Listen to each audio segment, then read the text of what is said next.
So we just got a call from our friends at Baffin Footwear and Apparel, and they pitched us this idea to bike around Lake Ontario in the middle of the winter. And we are told that the circumference of it is somewhere around 1,000 kilometers. And that's what they said, yeah. So the idea is that we are going to leave from the headquarters of Baffin, which is down here in Hamilton, and then we're gonna basically follow the coastline all the way around through the United States until we get back to Canada in Kingston, and then continue to follow the shoreline all the way back through Toronto, back into Hamilton. So I think Mark, he obviously knew we were crazy enough to maybe say yes to something like this, and after talking to him, I think, let's do it. Giddy up. All right. Woo!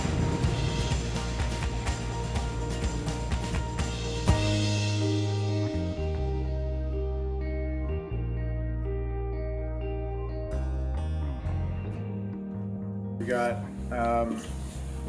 boots, socks, base layers, mid layers, jackets,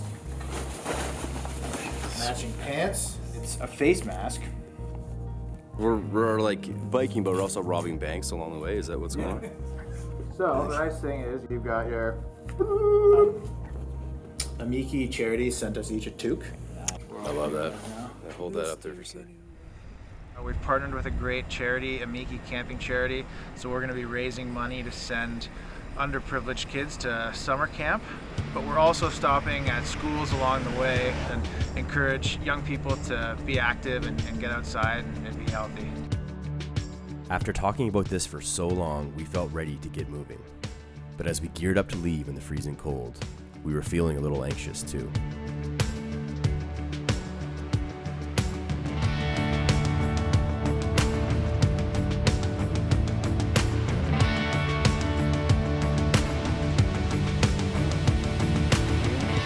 The first few kilometers were definitely a wake-up call. We had a fresh 16 centimeters of snow overnight, and the roads were slushy and it was minus 17. Not only was the cold a challenge, but we only had a camera crew with us for the first few kilometers. Then we were on our own to film the rest ourselves.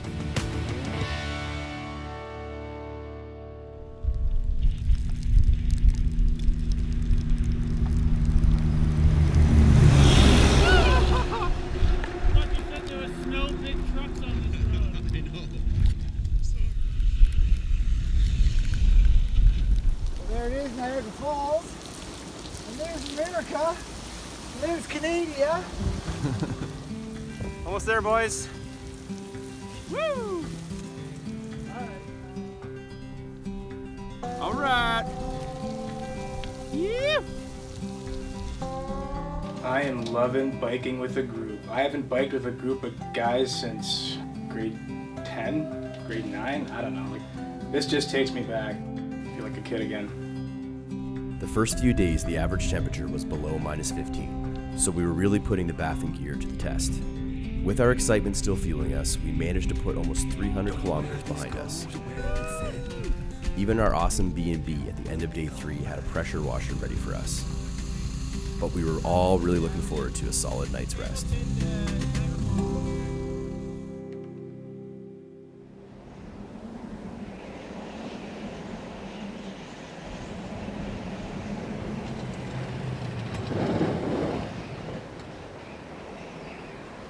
The big thing is to really take it easy out there. Oftentimes when we see storms like this one, what is the cause of most of the crashes, according to police, are preventable ones. And that's often people going too fast. Cycling on the road. How's that make you feel, bud? Excited! Woo! Hey, okay.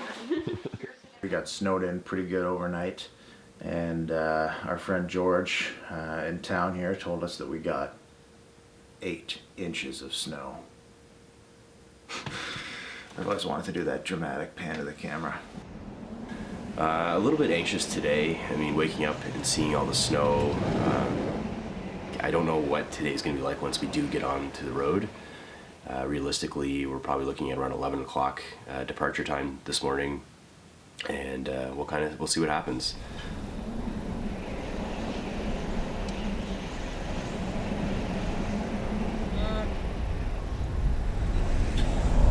Last guy just shook his head.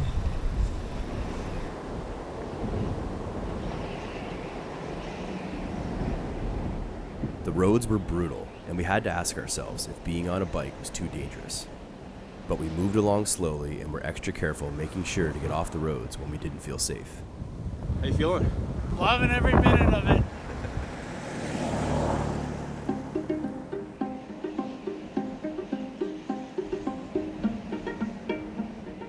We have been stopped on the street, people wanting to know what we're doing, why we're doing it in the winter.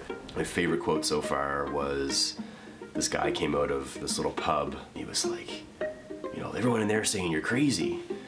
And he said, where are you guys from? And we said, oh, we're from Canada and we're doing this big bike trip around Lake Ontario to raise money for kids, charity. And he went back inside the pub and said, these guys aren't crazy, they're Canadian. And you know, we got a pretty good laugh out of that.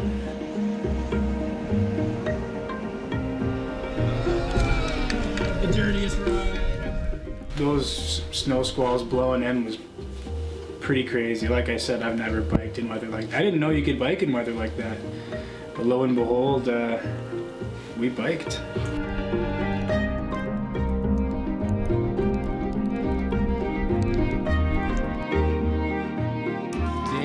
Chicken chat. Oh, baby. That's quite the stop.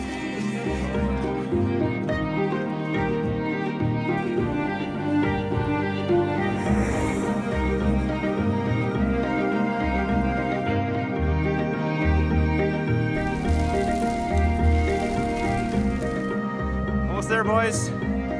Kinda.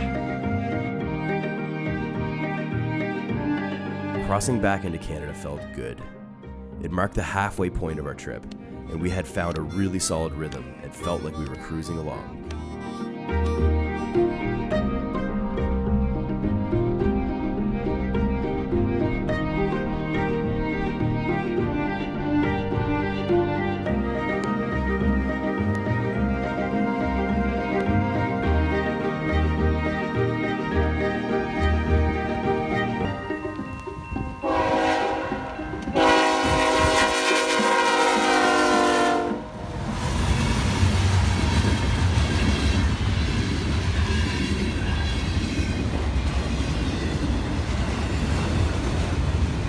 Loving every minute of it. Definitely the wettest ride of the entire trip, including all of the salt that's put on the roads. I'm bathed in it entirely. Shifter 1, 2, and 3. Find me the queen of Portland Street. After 9 straight days of biking, we had put 650 kilometers behind us. And although our spirits were high, we were starting to feel exhausted. Little did we know what tomorrow had in store. Day 10.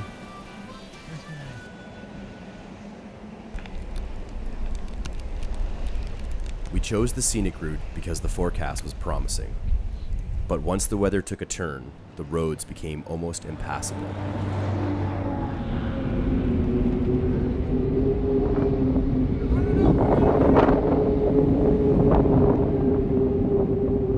It was minus 23, and we were facing over 60 km/h headwinds.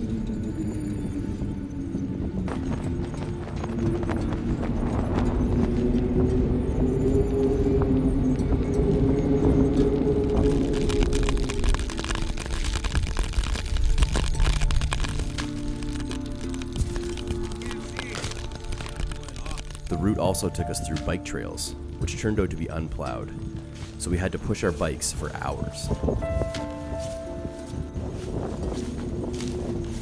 What was supposed to be one of our shortest days turned into our longest.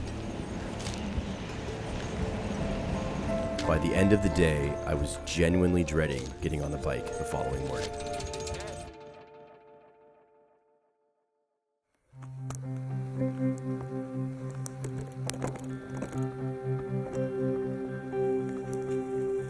On our way to do a school visit for an elementary school.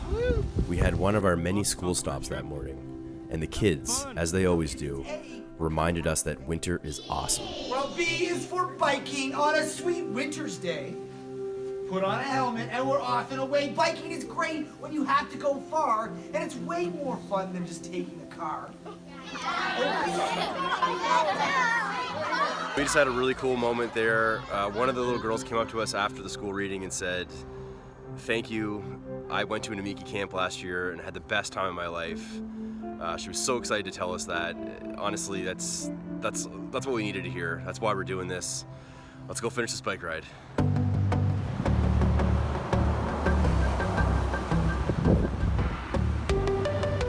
Toronto! Here we come. Just jumping into something like this is a huge physical feat for everybody involved. So I've been so impressed watching Chris and Brett and Mark just show up and really just take this on. You know, Lake Ontario is big. It's 1,000 kilometers to go around it. You know, it takes a toll on your body. You know, at the end of the day, a little bit of pain we have to push through is fine. I mean, really, we're doing this for the kids, and I'm so excited to be a part of this journey. Oftentimes people believe that, you know, to do some grand adventure, you've got to go somewhere cool in the world. And I'm a big believer, as we all are on this team, that even in your own backyard, there's all sorts of great outdoor adventure to be found.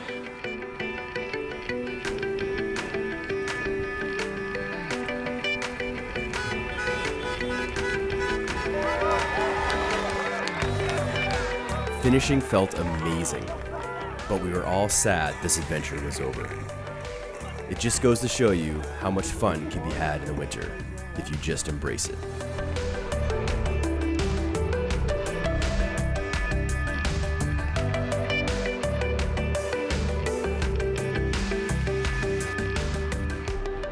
That's amazing! Yeah. I can't believe it. This is just out of this world, and it's going to go so far to help so many kids. So thank you so much. We really can't say it enough. We're so grateful for your support.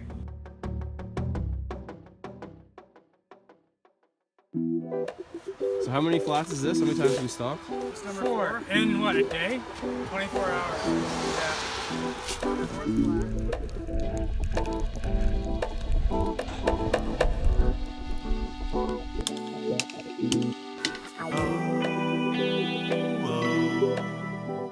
Falling snow, where I go, cold winds blow.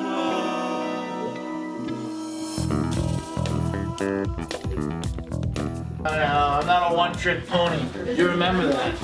And I'm loving every minute of it. You get it? You see what I did there? So I'm not a one-trick pony, and then I did that same old trick that I do all the time.